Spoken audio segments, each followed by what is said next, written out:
Halo semuanya, selamat datang di video kita kali ini. Kita akan membahas tentang aspek hukum dalam teknologi informasi dan komunikasi atau yang biasa disebut TIK.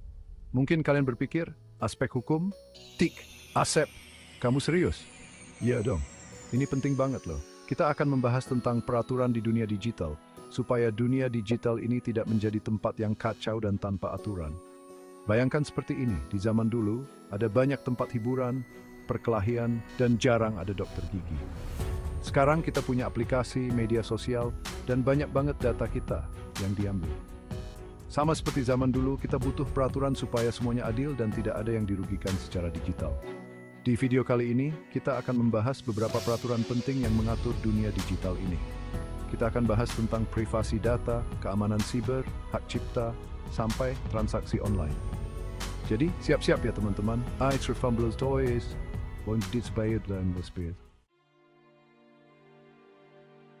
Sekarang, mari kita bahas tentang data, terutama data kalian. Setiap klik, setiap like, setiap pembelian online, semuanya dilacak dan disimpan di suatu tempat. Mungkin beberapa dari kalian berpikir, Asep, aku nggak punya apa-apa untuk disembunyikan, aku orangnya terbuka. Tapi privasi data bukan hanya tentang menyembunyikan sesuatu, ini tentang kontrol. Ini tentang siapa yang boleh melihat informasi kalian, bagaimana mereka menggunakannya, dan apa yang bisa mereka lakukan dengan data tersebut. Disinilah peran hukum perlindungan data, seperti Peraturan Perlindungan Data Umum atau GDPR. Hukum dari Eropa ini, meskipun bahasanya rumit, tapi sangat efektif dalam mengatur data. GDPR memberikan kontrol lebih kepada individu atas data pribadi mereka, dan memaksa perusahaan untuk lebih transparan tentang bagaimana mereka mengumpulkan dan menggunakan data tersebut. Bayangkan kalian masuk ke toko, dan bukannya kamera tersembunyi, mereka punya orang yang meneriakkan semua barang yang kalian beli. Itulah yang dilakukan perusahaan dengan data kalian sebelum ada GDPR. Anggap saja data kalian seperti durian. Di tangan yang tepat, data kalian bisa bermanfaat, seperti untuk mempersonalisasi pengalaman online kalian, merekomendasikan tontonan baru, atau bahkan membantu memberantas kejahatan. Tapi di tangan yang salah, data kalian bisa disalahgunakan, seperti untuk memanipulasi pilihan kalian, mencuri identitas kalian, atau yang lebih parah, membombardir kalian dengan iklan yang tidak diinginkan. Percaya deh, nggak ada yang mau itu terjadi. Oke, sekarang kita bahas tentang kekayaan intelektual, hal yang sangat penting di era digital ini. Kita tidak sedang membicarakan koleksi kaset lama milik orang tua kalian ya. Kita sedang membicarakan tentang perlindungan karya kreatif di dunia digital, mulai dari musik dan film hingga perangkat lunak dan bahkan meme-meme aneh yang sering dikirimkan teman kalian. Hak cipta, merek dagang, dan paten ini adalah alat yang melindungi hasil karya digital kalian. Misalnya, kalian menciptakan lagu yang menarik untuk iklan kopi durian. Hak cipta melindungi lagu tersebut agar tidak dicuri oleh pengusaha lain. Merek dagang di sisi lain melindungi merek kalian, logo kalian, slogan kalian, bahkan maskot lucu yang kalian buat. Lalu ada paten yang melindungi penemuan seperti alat pengupas durian otomatis yang sedang kalian kerjakan di rumah. Intinya, jika kalian membuat sesuatu yang berharga di dunia digital, lindungi itu. Karena seperti kata pepatah, James Wilson. Baiklah, mari kita bahas tentang keamanan siber. Di dunia digital, bukan hanya data kalian yang perlu dilindungi, tapi juga seluruh keberadaan digital kalian. Bayangkan kalian sedang membangun istana pasir yang megah di pantai. Kalian sudah membuat parit, jembatan gantung, semuanya lengkap. Tapi tiba-tiba, ombak besar datang dan menghancurkan semuanya. Itulah gambaran serangan siber tanpa keamanan siber yang baik. Kalian mungkin berpikir, Asep, aku kan bukan perusahaan besar. Aku cuma orang biasa yang punya laptop dan suka belanja online. Justru kalian yang sering jadi sasaran penjahat siber. Mereka seperti pencopet digital, tapi bukannya mencuri dompet. Mereka mengincar kata sandi, informasi keuangan, bahkan seluruh identitas digital kalian. Mereka akan memancing kalian dengan email yang terlihat meyakinkan, memasukkan malware ke komputer kalian dengan cepat, dan menyandera data kalian untuk meminta tebusan. Itulah mengapa peraturan keamanan siber sangat penting. Peraturan ini menetapkan standar untuk keamanan online, memaksa perusahaan untuk membangun sistem keamanan yang lebih kuat untuk melindungi data kalian. Anggap saja seperti ini. Kalian pasti mengunci rumah saat malam hari, kan? Jadi, mengapa kalian membiarkan kehidupan digital kalian rentan terhadap serangan penjahat siber? Bab 4. Transaksi elektronik.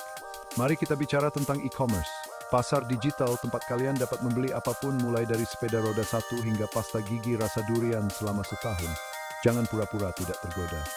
Tapi dengan kemudahan transaksi online muncul serangkaian kerumitan hukum baru.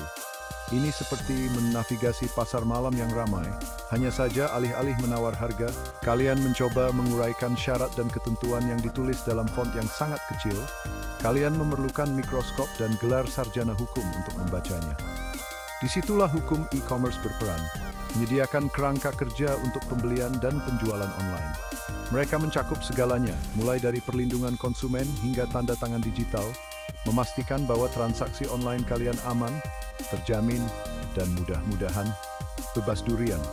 Kecuali jika kalian memang menginginkannya, tidak ada penilaian di sini. Undang-undang ini seperti wasit pasar digital, memastikan semua orang bermain sesuai aturan dan tidak ada yang tertipu membeli pengupas durian palsu yang hanya berupa alat tumbuk kentang yang dicat. Dan kemudian ada masalah tanda tangan digital, padanan elektronik dari tanda tangan kalian di dunia digital. Tanda tangan digital mengikat secara hukum, sama pentingnya dengan menandatangani di atas garis putus-putus, dan jauh lebih sulit dipalsukan daripada tanda tangan yang kalian praktikkan di buku catatan sekolah kalian. Jadi lain kali kalian akan mengklik tombol beli sekarang. Ingat, kalian tidak hanya memasukkan informasi kartu kredit kalian juga menandatangani perjanjian yang mengikat secara hukum. Pastikan kalian tahu apa yang kalian hadapi, kecuali jika ingin menjelaskan kepada bank lisian mengapa kalian secara tidak sengaja membeli penyegar udara durian seumur hidup. Bab 5. Konten dan kebebasan berbicara. Internet, lanskap digital yang mulia di mana setiap orang memiliki suara, pendapat, pendirian yang sangat kuat tentang cara yang tepat untuk makan durian. Peringatan spoiler, tidak ada cara yang salah. Tetapi dengan kekuatan besar, atau setidaknya dengan akses internet yang luas, datanglah tanggung jawab yang besar. Hanya karena kalian dapat memposting omelan 10.000 kata tentang pohon durian tetangga kalian, bukan berarti kalian harus melakukannya. Selamat datang di dunia regulasi konten dan kebebasan berbicara online yang penuh duri. Ini adalah tindakan penyeimbangan yang rumit, seperti mencoba menyulap durian, gergaji mesin, dan sarang lebah. Kalian memerlukan tangan yang kokoh, kepala yang jernih, dan mungkin beberapa alat pelindung. Di satu sisi, kalian memiliki hak fundamental atas kebebasan berekspresi, landasan dari demokrasi manapun yang layak mendapatkan garamnya atau duriannya. Tetapi di sisi lain, kalian memiliki bahaya yang sangat nyata yang dapat ditimbulkan secara online. Ujaran kebencian, pelecehan, informasi yang salah yang menyebar lebih cepat daripada rumor di pasar durian. Disitulah peraturan konten berperan, menetapkan batasan tentang yang dapat diterima secara online. Mereka seperti wasit digital internet, mencoba menjaga agar lapangan permainan tak merata dan mencegah dunia digital berubah menjadi kekacauan teori konspirasi terkait. Bab 6. Tanggung jawab hukum. Baiklah, mari kita bicara tentang tanggung jawab hukum di era digital. Karena internet mungkin tampak seperti perbatasan tanpa hukum, dunia maya meme dan informasi yang salah, tetapi sebenarnya tidak. Hanya karena kalian dapat bersembunyi di balik nama pengguna seperti Durian Lover 69, bukan berarti kalian kebal dari hukum. Anggap saja seperti ini. Jika kalian berjalan ke pasar yang ramai dan berteriak kebakaran, kalian akan menyebabkan kepanikan dan mungkin ditangkap. Prinsip yang sama berlaku secara online. Jika kalian menyebarkan informasi yang salah, menghasut kekerasan, atau terlibat dalam aktivitas ilegal lainnya, kalian dapat dimintai pertanggungjawaban. Tidak masalah jika kalian adalah influencer media sosial dengan jutaan pengikut, atau hanya seseorang dengan blog yang didedikasikan untuk mengulas makanan ringan rasa durian, ketidaktahuan bukanlah pembelaan. Kalian perlu mengetahui aturan mainnya, atau berisiko menghadapi konsekuensi serius, seperti denda besar, tuntutan hukum, atau yang lebih buruk, dipermalukan di depan umum di situs web yang didedikasikan untuk mengungkap pelanggaran internet terkait durian. Intinya, hanya karena kalian berinteraksi dengan piksel di layar, bukan berarti hukum dunia nyata tidak berlaku. Jadi, Berpikirlah sebelum memposting, berbagi secara bertanggung jawab, dan mungkin sekan ancim secufupirian. Bab 7. Regulasi internasional. Oke, bersiaplah karena kita akan memasuki dunia regulasi internasional yang liar. Lihat, internet tidak terlalu peduli dengan batas negara. Internet seperti dandelion digital menyebarkan benihnya atau meme ke seluruh dunia dengan sembrono. Tetapi dalam hal hukum, semuanya menjadi sedikit lebih rumit. Ini seperti mencoba menggiring kawanan kucing digital masing-masing dengan seperangkat aturan dan peraturannya sendiri. Ambil contoh perlindungan data. Uni Eropa memiliki GDPR, benteng privasi data yang sesungguhnya, sementara negara lain memiliki pendekatannya sendiri, beberapa lebih ketat, beberapa lebih longgar, dan beberapa membuat kalian bertanya-tanya apakah mereka pernah mendengar tentang internet. Disinilah perjanjian dan kerjasama internasional berperan, mencoba untuk menciptakan pendekatan yang lebih harmonis terhadap dunia digital. Anggap saja seperti pertemuan puncak global tentang tata kelola internet, di mana para diplomat dari seluruh dunia berkumpul untuk membahas hal-hal seperti keamanan siber, perlindungan data, dan apakah nanas termasuk dalam pizza atau tidak. Peringatan spoiler, tidak. Ini adalah lanskap yang kompleks dan terus berkembang.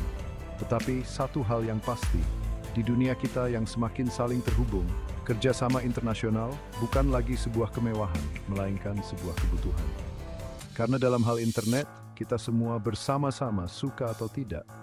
Dan tidak ada yang ingin hidup di dunia di mana satu-satunya hal yang bisa kita sepakati adalah bahwa durian adalah buah yang memecah belah. Penutup, sampai jumpa lagi.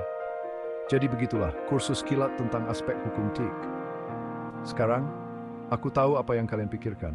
Asep, itu sangat informatif tetapi juga sedikit menakutkan. Dan kalian benar, dunia digital seperti durian bisa menjadi indah dan sedikit mengintimidasi. Tetapi memahami aturan mainnya sangat penting untuk menavigasi lanskap yang kompleks ini dengan aman dan bertanggung jawab. Anggap saja seperti ini. Kalian tidak akan mengendarai mobil tanpa mengetahui peraturan lalu lintas, bukan? Nah, menavigasi dunia digital tidaklah berbeda. Kalian perlu mengetahui hak-hak kalian, tanggung jawab kalian, dan potensi konsekuensi dari tindakan kalian.